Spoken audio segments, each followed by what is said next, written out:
Well, hello everyone.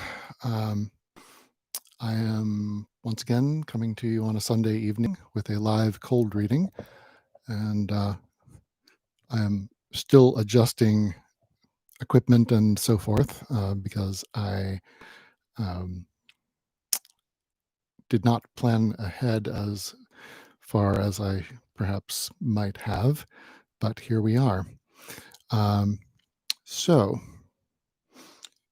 let me think if there's anything to mention beforehand. I think we're okay. Um, Tonight, we are going to be reading chapter 13 of Charles Dickens' Bleak House. And if you have been following along with the story, you may have noticed that it's getting into some um, fairly dramatic or possibly melodramatic territory.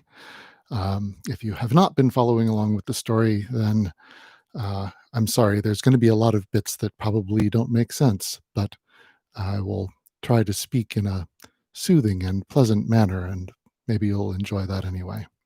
So, all that being said, um, oh, and we do have tea, the traditional 500 milliliter Griffin beaker.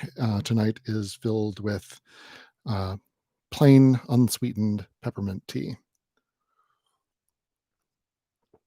which I realize, strictly speaking, is not tea. It doesn't come from a tea plant, but it is steeped in fusion. Um, so I think that's good enough. All right. All that being said, let us proceed on to Charles Dickens' Bleak House, chapter 13, Esther's Narrative. We held many consultations about what Richard was to be. First without Mr. Jarndyce, as he had requested, and afterwards with him. But it was a long time before we seemed to make progress. Richard said he was ready for anything. When Mr. Jarndyce doubted whether he might not already be too old to enter the Navy, Richard said that he had thought of that, and perhaps he was. When Mr. Jarndyce asked him what he thought of the Army, Richard said he had thought of that too, and it wasn't a bad idea. When Mr. Jarndyce advised him to try and decide within himself whether his old preference for the sea was an ordinary boyish inclination or a strong impulse, Richard answered, well, he really had tried very often, and he couldn't make out. How much of this is indecision of character, Mr. Jarndyce said to me, is chargeable on that incomprehensible heap of uncertainty and procrastination on which he has been thrown from his birth, I don't pretend to say. But that Chancery, among its other sins, is responsible for some of it, I can plainly see. It has engendered or confirmed in him a habit of putting off, and trusting to this, that, and the other chance without knowing what chance, and dismissing everything as unsettled, uncertain, and confused. The character of much older and steadier people may be even changed by the circumstances surrounding them. It would be too much to expect that a boy's, in its formation, should be the subject of such influences and escape them. I felt this to be true, though if I may venture to mention what I thought besides, I thought it much to be regretted that Richard's education had not counteracted those influences, or directed his character. He had been 8 years at a public school, and had learnt, I understood, to make Latin verses of several sorts in the most admirable manner, but I never heard that it had been anybody's business to find out what his natural bent was, or where his failings lay, or to adapt any kind of knowledge to him. He had been adapted to the verses, and had learnt the art of making them to such perfection, that if he had remained at school until he was of age, I suppose he could only have gone on making them over and over again unless he had enlarged his education by forgetting how to do it.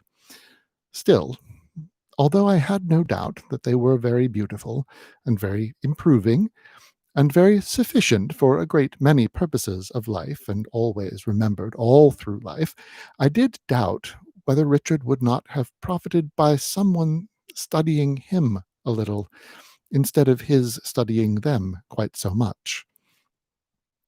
To be sure, I knew nothing of the subject, and do not even now know whether the young gentlemen of classic Rome or Greece made verses to the same extent, or whether the young gentlemen of any country ever did. I haven't the least idea, said Richard, musing, what I had better be, except that I am quite sure I don't want to go into the church. It's a toss-up. You have no inclination in Mr. Kenge's way, suggested Mr. Jarndyce. I don't know that, sir, replied Richard. I am fond of boating. Articled clerks go a good deal on the water. It's a capital profession. Surgeon? Suggested Mr. Jarndyce. That's the thing, sir, cried Richard. I doubt if he had ever once thought of it before. That's the thing, sir, repeated Richard with the greatest enthusiasm. We have got it at last. MRCS. He was not to be laughed out of it, though he laughed at it heartily. He said he had chosen his profession, and the more he thought of it, the more he felt that his destiny was clear. The art of healing was the art of all others for him. Mistrusting that he only came to this conclusion because, having never had much chance of finding out for himself what he was fitted for, and having never been guided to the discovery, he was taken by the newest idea and was glad to get rid of the trouble of consideration, I wondered whether the Latin verses often ended in this, or whether Richard's was a solitary case. Mr. Jarndyce took great pains to talk with him seriously, and to put it to his good sense not to deceive himself in so important a matter. Richard was a little grave after these interviews, but invariably told Ada and me that it was all right, and then began to talk about something else.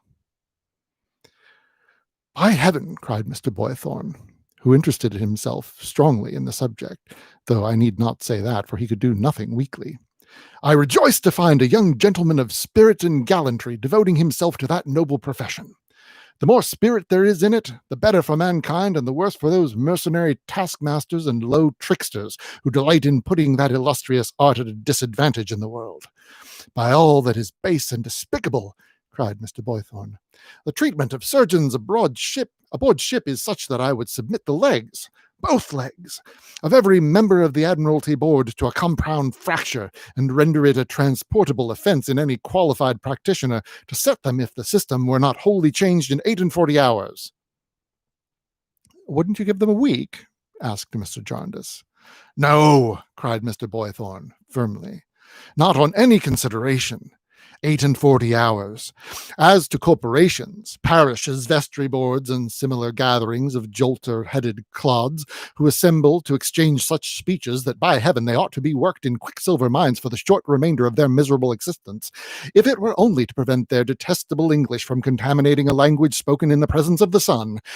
As to those fellows who meanly take advantage of the ardor of gentlemen in the pursuit of knowledge to recompense the inestimable services of the best years of their lives, their long study and their expensive education, with pittances too small for the acceptance of clerks, I would have the necks of every one of them wrung and their skulls arranged in Surgeons' Hall for the contemplation of the whole profession, in order that its younger members might understand from actual measurement in early life how thick skulls may become.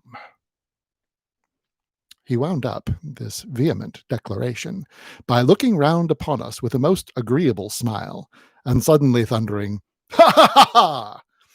over and over again, until anybody else might have been expected to be quite subdued by the exertion. As Richard still continued to say that he was fixed in his choice, after repeated periods for consideration had been recommended by Mr. Jarndyce and had expired, and he still continued to assure Ada and me in the same final manner that it was all right, it became advisable to take Mr. Kenge into counsel. Mr. Kenge, therefore, came down to dinner one day, and leaned back in his chair and turned his eyeglasses over and over, and spoke in a sonorous voice, and did exactly what I remembered to have seen him do when I was a little girl. "Ah," said Mr. Kenge. "Yes, well, a very good profession, Mr. Jarndyce, a very good profession." The course of study and preparation requires to be diligently pursued, observed my guardian with a glance at Richard. Oh, no doubt, said Mr. Kenge. Diligently. But that being the case more or less with all pursuits that are worth much, said Mr. Jarndyce, it is not a special consideration which another choice would be likely to escape. Truly, said Mr. Kenge. And Mr. Richard Carstone, who has so meritoriously acquitted himself in the, shall I say, the classic shades, in which his youth had been passed, will no doubt apply the habits, if not the principles and practice, of versification in that tongue in which a poet was said, unless I mistake, to be born, not made, to the more eminently practical field of action on which he enters. You may rely upon it, said Richard in his offhand manner, that I shall go at it and do my best. Very well, Mr. Jarndyce, said Mr. Kenge, gently nodding his head. Really, when we are assured by Mr. Richard that he means to go at it and to do his best, nodding feelingly and smoothly over those expressions, I would submit to you that we have only to inquire into the best mode of carrying out the object of his ambition. Now, with reference to placing Mr. Richard with some sufficiently eminent practitioner, is there any one in view at present?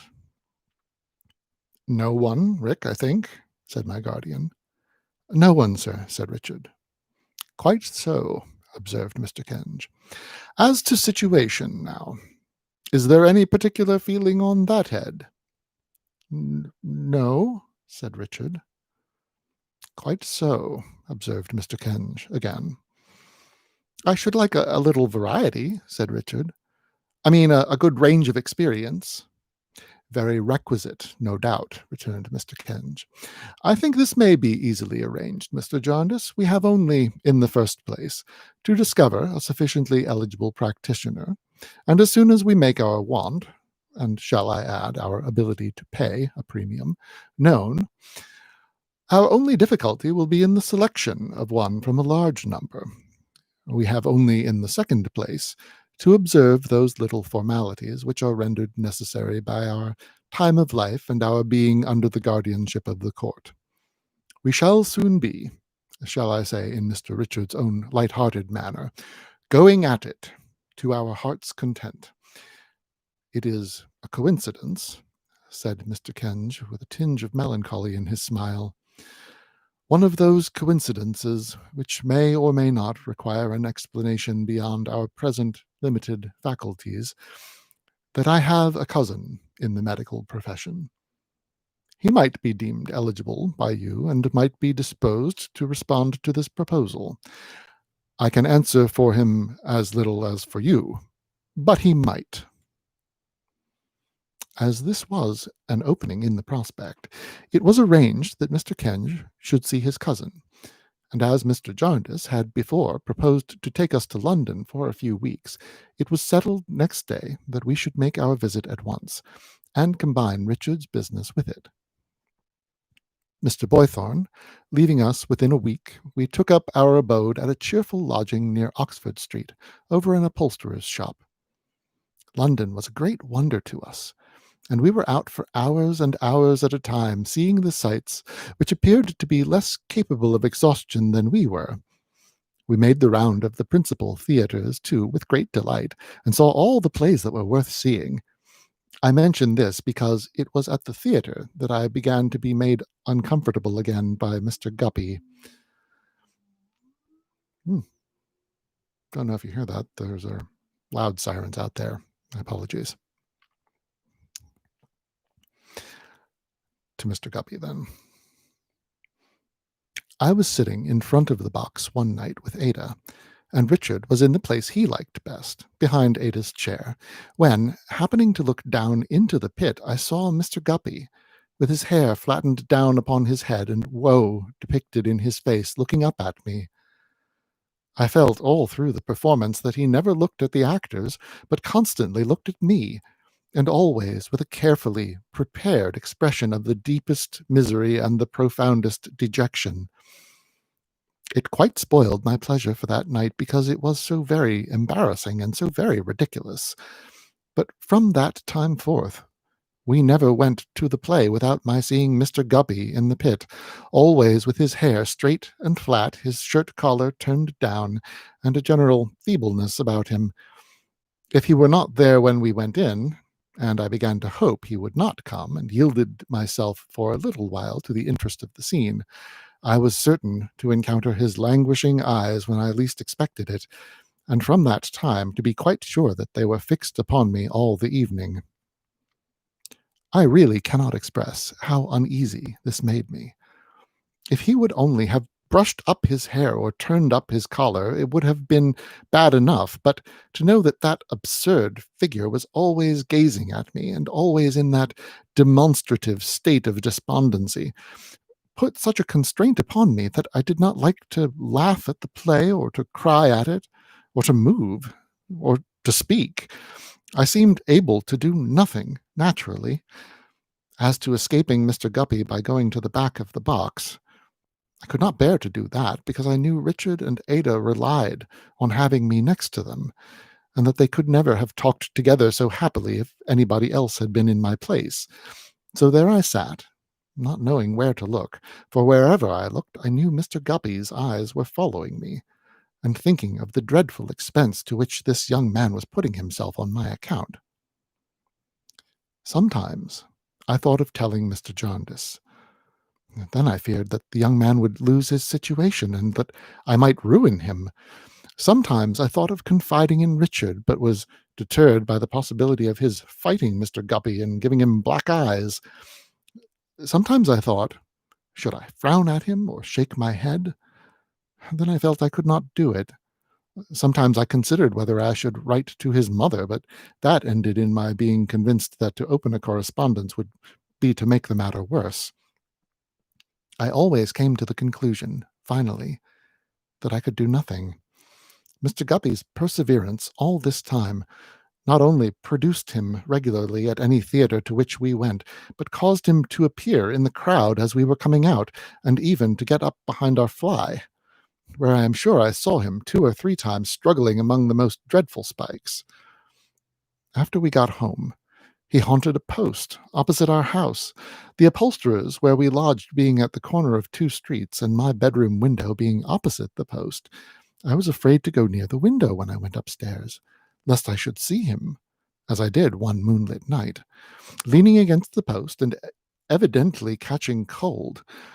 If Mr. Guppy had not been, fortunately for me, engaged in the daytime, I really should have had no rest from him.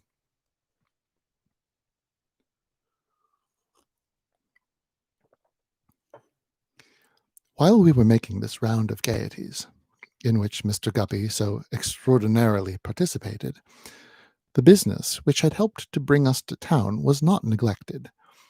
Mr. Kenge's cousin was a Mr. Bayham Badger, who had a good practice at Chelsea and attended a large public institution besides. He was quite willing to receive Richard into his house and to superintend his studies, and as it seemed that those could be pursued advantageously under Mr. Badger's roof, and Mr. Badger liked Richard, and as Richard said he liked Mr. Badger well enough, an agreement was made. The Lord Chancellor's consent was obtained, and it was all settled. On the day when matters were concluded between Richard and Mr. Badger, we were all under engagement to dine at Mr. Badger's house. We were to be, quote, merely a family party, Mrs. Badger's note said, and we found no lady there but Mrs. Badger herself. She was surrounded in the drawing-room by various objects, indicative of her painting a little, playing the piano a little, playing the guitar a little, playing the harp a little, singing a little, working a little, reading a little, writing poetry a little, and botanizing a little. She was a lady of about 50, I should think, youthfully dressed and of a very fine complexion. If I add to the little list of her accomplishments that she rouged a little, I do not mean that there was any harm in it. Mr. Bayham Badger himself was a pink, fresh-faced, crisp-looking gentleman with a weak voice, white teeth, light hair, and surprised eyes, some years younger, I should say, than Mrs. Bayham Badger, he admired her exceedingly, but principally, and to begin with, on the curious ground, as it seemed to us, of her having had 3 husbands. We had barely taken our seats when he said to Mr. Jarndyce quite triumphantly, "You would hardly suppose that I am Mrs. Bayham Badger's third." "Indeed," said Mr. Jarndyce. "Her third," said Mr. Badger. "Mrs. Bayham Badger has not the appearance, Miss Summerson, of a lady who has had 2 former husbands." I said, "Not at all." "And most remarkable men," said Mr. Badger in a tone of confidence. "Captain Swosser of the Royal Navy, who was Mrs. Badger's first husband, was a very distinguished officer indeed. The name of Professor Dingo, my immediate predecessor, is one of European reputation." Mrs. Badger overheard him and smiled. "Yes, my dear," Mr. Badger replied to the smile. "I was observing to Mr. Jarndyce and Miss Summerson that you had had 2 former husbands, both very distinguished men, and they found it, as people generally do, difficult to believe." "I was barely 20," said Mrs. Badger, "when I married Captain Swosser of the Royal Navy. I was in the Mediterranean with him. I am quite a sailor. On the 12th anniversary of my wedding day, I became the wife of Professor Dingo." "Of European reputation," added Mr. Badger in an undertone. "And when Mr. Badger and myself were married," pursued Mrs. Badger, "we were married on the same day of the year. I had become attached to the day." "So that Mrs. Badger has been married to 3 husbands, 2 of them highly distinguished men," said Mr. Badger, summing up the facts, "and each time upon the 21st of March at 11 in the forenoon." We all expressed our admiration. "But for Mr. Badger's modesty," said Mr. Jarndyce, "I would take leave to correct him and say 3 distinguished men." "Thank you, Mr. Forgive me. Thank you, Mr. Jarndyce. What I always tell him," observed Mrs. Badger. "And, my dear," said Mr. Badger, "what do I always tell you?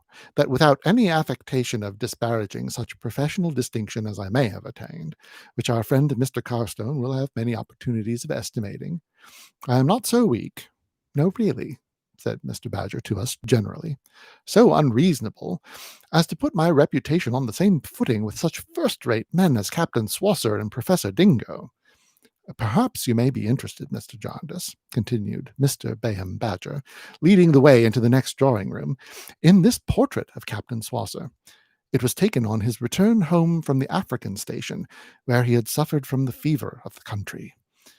Mrs. Badger considers it too yellow, but it's a very fine head, very fine head."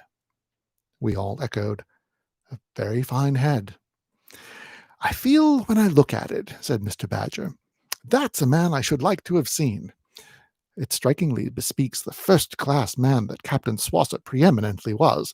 On the other side, Professor Dingo. I knew him well, attended him in his last illness. A speaking likeness. Over the piano, Mrs. Bayham Badger when Mrs. Swosser. Over the sofa, Mrs. Bayham Badger when Mrs. Dingo. Of Mrs. Bayham Badger in essay, I possess the original and have no copy." Dinner was now announced, and we went downstairs. It was a very genteel entertainment, very handsomely served, but the captain and the professor still ran in Mr. Badger's head, and as Ada and I had the honor of being under his particular care, we had the full benefit of them. "Water, Miss Summerson? Allow me. Oh, not in that tumbler, pray. Bring me the professor's goblet, James." Ada very much admired some artificial flowers under a glass. "Astonishing how they keep," said Mr. Badger. "They were presented to Mrs. Bayham Badger when she was in the Mediterranean." He invited Mr. Jarndyce to take a glass of claret. "Not that claret," he said. "Excuse me, this is an occasion, and on an occasion I produce some very special claret I happen to have. James, Captain Swosser's wine. Mr. Jarndyce, this is a wine that was imported by the captain, we will not say how many years ago. You will find it very curious. My dear, I shall be happy to take some of this wine with you. Captain Swosser's claret to your mistress, James. My love, your health. After dinner, when we ladies retired, we took Mrs. Badger's first and second husband with us. Mrs. Badger gave us in the drawing-room a biographical sketch of the life and services of Captain Swosser before his marriage, and a more minute account of him dating from the time when he fell in love with her at a ball on board the Crippler, given to the officers of that ship when she lay in Plymouth Harbor. "The dear old Crippler," said Mrs. Badger, shaking her head. "She was a noble vessel, trim, ship-shape, all a tonto, as Captain Swosser used to say. You must excuse me if I occasionally introduce a nautical expression. I was quite a sailor once. Captain Swosser loved that craft for my sake. When she was no longer in commission, he frequently said that if he were rich enough to buy her old hulk, he would have an inscription let into the timbers of the quarter-deck where we stood as partners in the dance, to mark the spot where he fell. Raked fore and aft, Captain Swosser used to say, by the fire from my tops. It was his naval way of mentioning my eyes." Mrs. Badger shook her head, sighed, and looked in the glass. "It was a great change from Captain Swosser to Professor Dingo," she resumed with a plaintive smile. "I felt it a good deal at first, such an entire revolution in my mode of life, but custom combined with science, particularly science, inured me to it.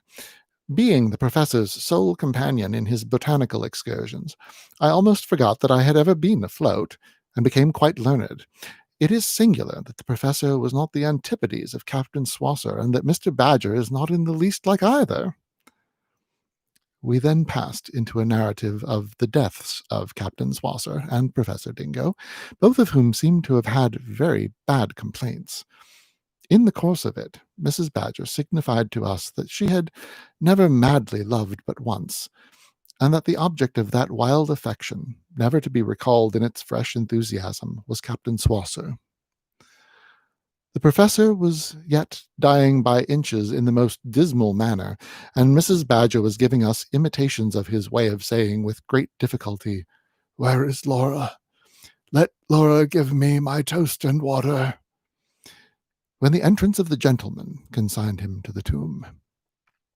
Now, I observed that evening, as I had observed for some days past, that Ada and Richard were more than ever attached to each other's society, which was but natural, seeing that they were going to be separated so soon. I was, therefore, not very much surprised when we got home, and Ada and I retired upstairs, to find Ada more silent than usual, though I was not quite prepared for her coming into my arms and beginning to speak to me with her face hidden. "My darling Esther," murmured Ada, "I have a great secret to tell you." "A mighty secret, my pretty one, no doubt." "What is it, Ada?" "Oh, Esther, you would never guess." "Shall I try to guess?" said I. "Oh, no, don't, pray don't," cried Ada, very much startled by the idea of my doing so. "Now I wonder who it can be about," said I, pretending to consider. "It's about," said Ada in a whisper, "it's about my cousin Richard." "Well, my own," said I, kissing her bright hair, which was all I could see. "And what about him?" "Oh, Esther, you would never guess." It was so pretty to have her clinging to me in that way, hiding her face, and to know that she was not crying in sorrow, but in a little glow of joy and pride and hope, that I would not help her just yet. "He says, I know it's very foolish, we are both so young, but he says," with a burst of tears, "that he loves me dearly, Esther." "Does he indeed?" said I. "I never heard of such a thing. Why, my pet of pets, I could have told you that weeks and weeks ago." To see Ada lift up her flushed face in joyful surprise, and hold me round the neck, and laugh and cry and blush, was so pleasant. "Why, my darling," said I, "what a goose you must take me for! Your cousin Richard has been loving you as plainly as he could for I don't know how long." "And yet you never said a word about it," cried Ada, kissing me. "No, my love," said I. "I waited to be told." But now I have told you. You don't think it wrong of me, do you? Returned Ada. She might have coaxed me to say no if I had been the hardest-hearted duenna in the world. Not being that yet, I said no very freely. And now, said I know the worst of it. Oh, that's not quite the worst of it, Esther dear, cried Ada, holding me tighter and laying down her face again upon my breast. No, said I. Not even that? No, not even that, said Ada, shaking her head. Why, you never mean to say— I was beginning in joke. But Ada, looking up and smiling through her tears, cried, Yes, I do, you know I do, and then sobbed out, With all my heart I do, with all my whole heart, Esther. I told her, laughing, why I had known that too, just as well as I had known the other, and we sat before the fire, and I had all the talking to myself for a little while, though there was not much of it, and Ada was soon quiet and happy. Do you think my cousin John knows? Dear Dame Durden, she asked.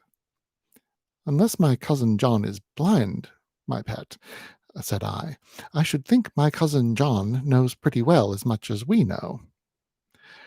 We want to speak to him before Richard goes, said Ada timidly, and we wanted you to advise us and to tell him so. Perhaps you wouldn't mind Richard's coming in, Dame Durden. Oh, Richard is outside, is he, my dear? Said I. I'm not quite certain, returned Ada with a bashful simplicity that would have won my heart if she had not won it long before. But I think he's waiting at the door. There he was, of course. They brought a chair on either side of me, and put me between them, and really seemed to have fallen in love with me instead of one another. They were so confiding, and so trustful, and so fond of me. They went on in their own wild way for a little while. I never stopped them. I enjoyed it too much myself. And then we gradually fell to considering how young they were, and how there must be a lapse of several years before this early love could come to anything, and how it could come to happiness only if it were real and lasting, and inspired them with a steady resolution to do their duty to each other, with constancy, fortitude, and perseverance, each always for the other's sake. Well, Richard said that he would work his fingers to the bone for Ada, and Ada said that she would work her fingers to the bone for Richard, and they called me all sorts of endearing and sensible names, and we sat there advising and talking half the night. Finally, before we parted, I gave them my promise to speak to their cousin John tomorrow. So, when tomorrow came, I went to my guardian after breakfast, in the room that was our town substitute for the growlery, and told him that I had it in trust to tell him something. Well, little woman, said he, shutting up his book, if you have accepted the trust, there can be no harm in it. Well, I hope not, guardian, said I. I can guarantee that there is no secrecy in it, for it only happened yesterday. Aye, and what is it, Esther? Guardian, said I, you remember the happy night when first we came down to Bleak House, when Ada was singing in the dark room. I wished to call to his remembrance the look he had given me then. Unless I am much mistaken, I saw that I did so. Because, said I, with a little hesitation. Yes, my dear, said he, don't hurry. Because, said I, Ada and Richard have fallen in love, and have told each other so. Already, cried my guardian, quite astonished. Yes, said I. And to tell you the truth, guardian, I rather expected it. The deuce you did, said he. He sat, considering, for a minute or two, with his smile at once so handsome and so kind upon his changing face, and then requested me to let them know that he wished to see them. When they came, he encircled Ada with one arm in his fatherly way, and addressed himself to Richard with a cheerful gravity. Rick, said Mr. Jarndyce, I am glad to have won your confidence. I hope to preserve it. When I contemplated these relations between us four, which have so brightened my life and so invested it with new interests and pleasures, I certainly did contemplate, afar off, the possibility of you and your pretty cousin here. Don't be shy, Ada. Don't be shy, my dear. Being in a mind to go through life together. I saw, and do see, many reasons to make it desirable, but that was afar off, Rick. Afar off. We look afar off, sir, returned Richard. Well, said Mr. Jarndyce, that's rational. Now, hear me, my dears. I might tell you that you don't know your own minds yet, that 1,000 things may happen to divert you from one another, that it is, well, this chain of flowers you have taken up is very easily broken, or it might become a chain of lead. But I will not do that. Such wisdom will come soon enough, I dare say, if it is to come at all. I will assume that a few years hence you will be in your hearts to one another what you are today.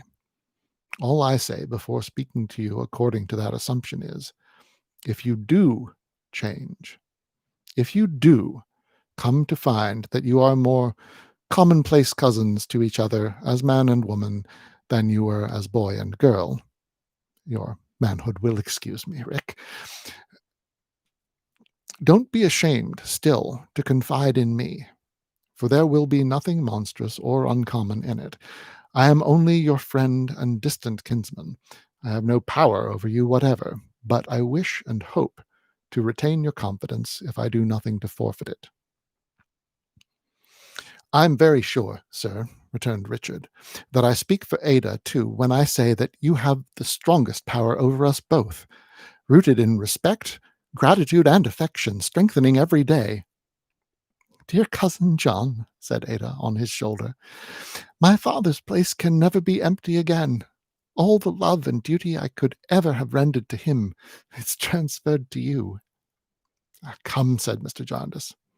Now, for our assumption. Now we lift our eyes up and look hopefully at that distance. Rick, the world is before you, and it is the most probable that as you enter it, so it will receive you. Trust in nothing but in Providence and your own efforts. Never separate the two, like the heathen wagoner. Constancy in love is a good thing, but it means nothing and is nothing without constancy in every kind of effort. If you had the abilities of all the great men past and present, you could do nothing well without sincerely meaning it and setting about it. If you entertain the supposition that any real success in great things or in small ever was or could be, ever will or can be, wrested from fortune by fits and starts, leave that wrong idea here, or leave your cousin Ada here. I will leave it here, sir, replied Richard, smiling, if I brought it here just now, but I hope I did not, and will work my way on to my cousin Ada in the hopeful distance. Right, said Mr. Jarndyce. If you are not to make her happy, why should you pursue her? I wouldn't make her unhappy. No, not even for her love, retorted Richard proudly. Well said, cried Mr. Jarndyce. That's well said. She remains here, in her home with me. Love her, Rick, in your active life no less than in her home when you revisit it, and all will go well. Otherwise, all will go ill. That's the end of my preaching.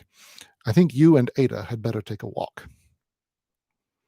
Ada tenderly embraced him, and Richard heartily shook hands with him, and then the cousins went out of the room, looking back again directly, though to say that they would wait for me. The door stood open, and we both followed them with our eyes as they passed down the adjoining room on which the sun was shining, and out at its farther end. Richard, with his head bent, and her hand drawn through his arm, was talking to her very earnestly, and she looked up in his face, listening, and seemed to see nothing else. So young, so beautiful, so full of hope and promise, they went on lightly through the sunlight, as their own happy thoughts might then be traversing the years to come, and making them all years of brightness. And so they passed away into the shadow, and were gone. It was only a burst of light that had been so radiant. The room darkened as they went out, and the sun was clouded over. Am I right, Esther? Said my guardian when they were gone. He was so good and wise to ask me whether he was right. Rick may gain out of this the quality he wants at the core of so much that is good, said Mr. Jarndyce, shaking his head. I have said nothing to Ada, Esther. She has her friend and counselor always near, and he laid his hand lovingly upon my head.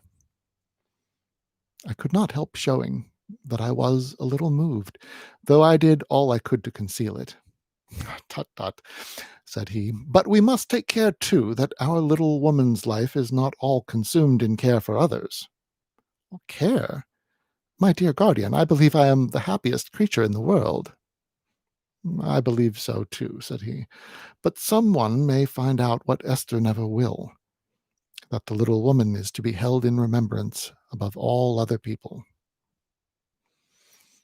I have omitted to mention in its place that there was someone else at the family dinner party. It was not a lady, it was a gentleman. It was a gentleman of a dark complexion, a young surgeon. He was rather reserved, but I thought him very sensible and agreeable. At least, Ada asked me if I did not, and I said yes. End of chapter. So, my dears, I thank you for joining me again this week as we go through another of our cold readings. So, I don't know if anyone hearing this is previously familiar with Bleak House, but I'm finding it interesting to discover it in real time on this stream as we've been doing. I have a feeling I know where the plot may be going, but we'll be interested to see if I'm correct. Yeah. Have a lovely week. Be safe and be well. And I will see you again next Sunday. Cheers.